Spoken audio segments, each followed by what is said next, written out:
ನಾನು ನಿಮ್ಮ ತಂದೆ ಮಾತಾಡ್ತಿರೋದು. ತರುಣ್, ನಾನು ಇವತ್ತು ನಿಮ್ಗೆ ಯಾಕೆ ಈ ಮಾತು ಹೇಳ್ತಿದ್ದೀನಿ ಅಂದರೆ ಸ್ವಲ್ಪ ಅರ್ಥ ಮಾಡ್ಕ್ಯ. ನಾನು ಭಾಳ ಜೀವನದಾಗೆ ಕಷ್ಟ ಬಿದ್ದು ನಿನ್ನ ಓದಿಸಿ ಮುಂದೆ ಬರ್ಬೇಕಂತೇಳಿ ಭಾಳ ನೊಂದು ಬಂದು ಈ ಸ್ಕೂಲ್ಗೆ ಸೇರಿಸಿ ನಿನ್ನ ಓದಿಸ್ತಾ ಇದ್ವಿ. ಆದಷ್ಟು ನೀನು ಮುಂದೆ ಬರೋ ಎಕ್ಸಾಮ್ನಾಗೆ ಒಳ್ಳೆ ಮಾರ್ಕ್ಸ್ ತೆಗೆದು ಎಲ್ಲ ವಿದ್ಯಾರ್ಥಿಗಳಿಗಿನ್ನ ಸ್ವಲ್ಪ ಮುಂದುವರೆದು ಚೆನ್ನಾಗಿ ಇಂಪ್ರೂವ್ಮೆಂಟ್ ಮಾಡ್ಕೊಂಡು ಗಮನ ಕೊಟ್ಟು ಓದಿ ನೀನು ಮುಂದೆ ಎಕ್ಸಾಮ್ನಾಗೆ ಒಂದೊಂದು ಕ್ಷಣನೂ ಮಿಸ್ ಮಾಡದೆ ಯೋಚನೆ ಮಾಡಿ ಮುಂದೆ ಎಕ್ಸಾಮನ್ನು ಬರೆದು ನೀನು ಎಲ್ಲ ಒಳ್ಳೆ ಸ್ಕೋರ್ ತೆಗಿಬೇಕಂತ ನನ್ನ ಭಾಳ ಅದರಿಂದ ಆಸೆ. ಮತ್ತು ಅದೇ ಥರದ ನಾನು ನನ್ನ ಕಷ್ಟಗಳು ಯಾವುದೇ ಇರಲಿ ನೀನು ಅದನ್ನು ಯಾವುದೇ ಗಮನಕ್ಕೆ ಇಟ್ಕೋಬೇಡ. ನಿನ್ನ ಒಂದು ವೈಯಕ್ತಿಕವಾಗಿ ನೀನು ಯೋಚನೆ ಮಾಡ್ಕೊಂಡು ನಿನ್ನ ಮುಂದುವರಿಕೆ ಕಾಲೇಜ್ ಮಟ್ಟಕ್ಕೆ ಓದಬೇಕಾಗಿತ್ತು ಆಗಲಿ ಮುಂದೆ ಫ್ಯೂಚರ್ಗಾಗಲಿ ಇವತ್ತೇ ನಿನ್ನ ಬುನಾದಿಯಾಗಿರುತ್ತದೋ ಇದನ್ನು ನೀನು ಫಾಲೋ ಮಾಡ್ಕೊಂಡ್ರೆ ಮುಂದಕ್ಕೆ ನಿನಗೆ ಅನುಕೂಲ ಆಗುತ್ತೆ. ನೀನು ಯಾವುದೇ ಕಾರಣಕ್ಕೂ ಎದೆಗುಂದಬೇಡ. ಎದೆಗುಂದಂಗೆ ನಾನು ನಿನ್ನ ಜೊತೆ ಯಾವಾಗಲೂ ಸದಾಕಾಲ ಜೊತೆಗಿರ್ತೀನಿ. ಏನು ತಲೆ ಕೆಡಿಸ್ಕೊಂಬ ಅವಶ್ಯಕತೆಯೂ ಇಲ್ಲ. ನೀನು ಧೈರ್ಯವಾಗಿ ಎಕ್ಸಾಮ್ನ ಮುನ್ನುಗ್ಗಿ ಪಾಸ್ ಮಾಡಿಸ್ಬೇಕು. ನನ್ನ ಭಾಳ ದಿನದ ಅದು ಕನಸಾಗಿರುತ್ತೆ. ಮತ್ತು ಅದೇ ರೀತಿ ಎಲ್ಲ ಸಬ್ಜೆಕ್ಟ್ನಾಗೂ ಯೋಚನೆ ಮಾಡಿ ನಿಧಾನಕ್ಕೆ ನಿನ್ನ ಓದಿನ ಬಗ್ಗೆ ಮಾತ್ರ ನೀನು ಗಮನ ಕೊಡಬೇಕು ಹೊರತು ಬೇರೆ ಕಡೆ ಯಾವುದೇ ಒಂದು ಇದ್ರಾಗೆ ಯೋಚನೆ ಮಾಡೋಕ್ಕೆ ಹೋಗಬಾರ್ದು. ದಿನೇ ಏನೇ ಕೇಳಿದ್ರು ನಿನಗೆ ಯಾವುದೇ ಒಂದು ವಸ್ತುನೂ ಸಮೇತ ನಾನು ಇವತ್ತಿನವರೆಗೂ ನಿನಗೆ ಇಲ್ಲ ಅಂತ ಇಲ್ಲ ಕೊಡಿಸ್ತಾ ಇದ್ದೀನಿ. ನೀನು ಕೇಳಿದ್ದೆಲ್ಲ ಕೊಡಿಸಿದ್ದೀನಿ. ಅದೇ ಥರ ನೀನು ನನ್ನ ಒಂದು ಆಸೆನ ಪೂರೈಸ್ಬೇಕಂತೇಳಿ ನನ್ನ ಆಸೆ ಆಗಿರುತ್ತದೆ.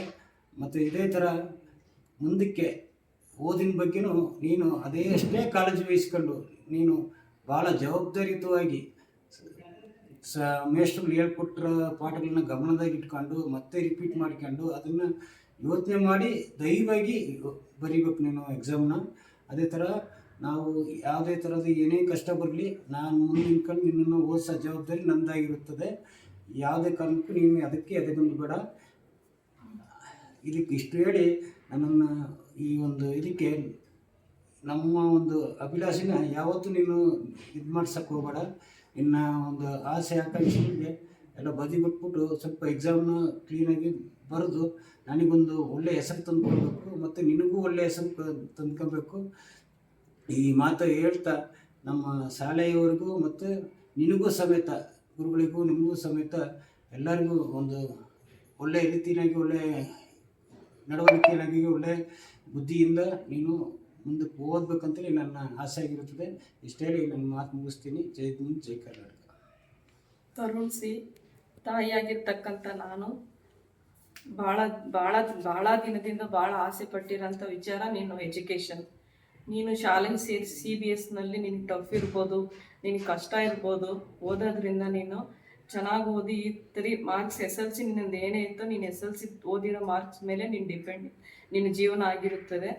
ಅದರಿಂದ ನಮಗೇನೇ ಕಷ್ಟ ಬಂದರೂ ನೀನು ಓದಿನ ಮಾತ್ರ ಯೋಚನೆ ಮಾಡಬೇಕು. ಓದಿನ ಬಗ್ಗೆ ಮಾತ್ರ ಗಮನ ಕೊಡಬೇಕು. ನಿನ್ನ ಶಿಕ್ಷಕರುಗಳಾದ ಈ ಶಾಲೆ ಗೌರವ ಉಳಿಸಿ, ಶಿಕ್ಷಕರುಗಳಾದ ಬೆಲೆ ಉಳಿಸಿ, ಈ ಶಾಲೆಯಿಂದ ಹೆಸರು ತಂದು ಅವ್ರಿಗೂ ಒಂದು ಹೆಸರು ಕೊಟ್ಟು, ತಂದೆ ತಾಯಿಗೂ ಒಂದು ಹೆಸರು ಕೊಟ್ಟು ನೀನು ಇದನ್ನು ಎಜುಕೇಷನ್ನ ಪಾಸ್ ಮಾಡಿ ಮುಂದೆ ಹೋಗ್ಬೇಕನ್ನೋದೇ ನಮ್ಮ ಆಶಯ.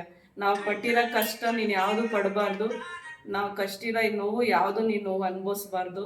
ಅದರಿಂದ ನಿನ್ನ ಕಾಲ ಮೇಲೆ ನೀನು ಸ್ವಂತ ನಿಂತ್ಕೋಬೇಕಂದ್ರೆ ನಿನ್ನ ಎಜುಕೇಷನ್ನೇ ನಿನಗೆ ಮುಖ್ಯ. ಬೇರೆ ಯಾವುದು ನಿನ್ನ ಜೊತೆ ಬರೋಲ್ಲ, ಅದೊಂದೇ ನಿನ್ನ ಜೊತೆ ಬರೋದು. ಯಾವುದನ್ನು ಕಿತ್ಕೋಬೋದು, ಎಲ್ಲ ವಸ್ತುಗಳನ್ನೂ ಕಿತ್ಕೋಬೋದು. ಅದೇ ನಿನ್ನ ವಿದ್ಯೆ ಯಾರನ್ನು ಕದಿಯೋಕ್ಕೂ ಆಗೋದಿಲ್ಲ, ನಿನ್ನ ಹತ್ರ ಕಿತ್ಕೊಳಕ್ಕೂ ಆಗಲ್ಲ. ಆದ್ದರಿಂದ ನಿನ್ನ ಜೀವನದಲ್ಲಿ ಶಿಕ್ಷಣ ಒಂದೇ ನಿನಗೆ ವೈಯಕ್ತಿಕ ಮುಖ್ಯವಾಗಿರುತ್ತ ಮಾತು. ಇದನ್ನು ಮಾತ್ರ ನಾನು ಹೇಳಕ್ಕೆ ಇಷ್ಟಪಡ್ತೀನಿ. ನಿನ್ನ ಎಜುಕೇಷನ್ ಎಜುಕೇಷನ್ ಎಜುಕೇಷನ್ ಇದೇ ನಿನ್ನ ಜೀವನ. ನಮಸ್ತೆ.